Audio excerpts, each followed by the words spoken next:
The goblin never expected that after evolving into his ultimate form, the extinction-type Ophisoloni, the first opponent he would face would be Gobji, the companion he had grown up with. Gobji had evolved from a large ogre into a new species of minotaur within the dungeon. It was Gobji who proposed fighting Jack. He wanted to test his own strength. He also mentioned wanting to stand as Jack's equal. Although Jack didn't fully understand the point of this, he didn't refuse since Gobji had asked. It was also a good chance to test his new power as an Ophisoloni. The two arrived at a massive combat arena, surrounded by numerous spectators. Seeing Gobji's mountain-like physique, the crowd thought Jack might not have an easy victory. It had been about a month since Jack last sparred with Gobji, so he wasn't sure how strong Gobji had become. Gobji began gathering power on the spot, signaling he was ready to begin anytime. Jack then drew his weapon, preparing for battle.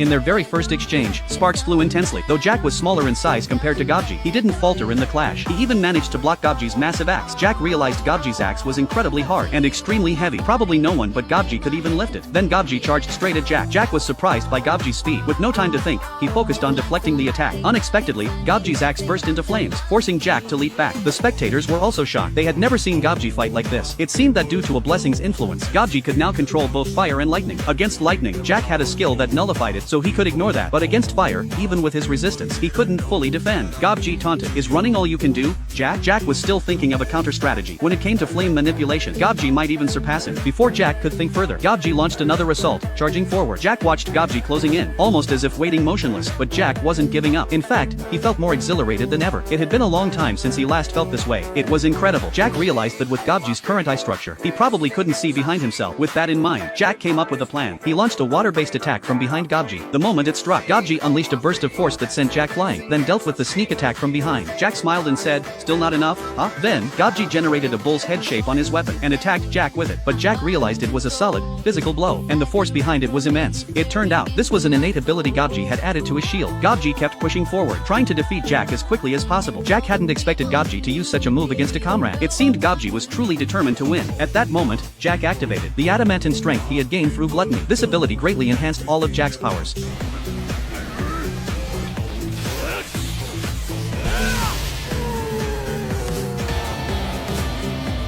Gobji was sent flying back by the blow, but it wasn't over yet. Jack swung his spear rapidly at Gobji. Countless spear strikes landed on Gobji's body. Those countless red lights were a combat art Jack used, called 1,000 Spears, 100 Blossoms. Gobji was clearly struggling to endure. Jack used this technique repeatedly against Gobji. He didn't think Gobji could break through this onslaught, but then, Gobji's body suddenly became engulfed in flames. Fire attacks erupted from both sides, aimed at Jack. Gobji used the opportunity to vanish from Jack's sight. Soon, Gobji leaped into the air, but Jack spotted him quickly. Jack created stone projectiles and hurled them at Gobji. Gobji skillfully blocked them with his shield.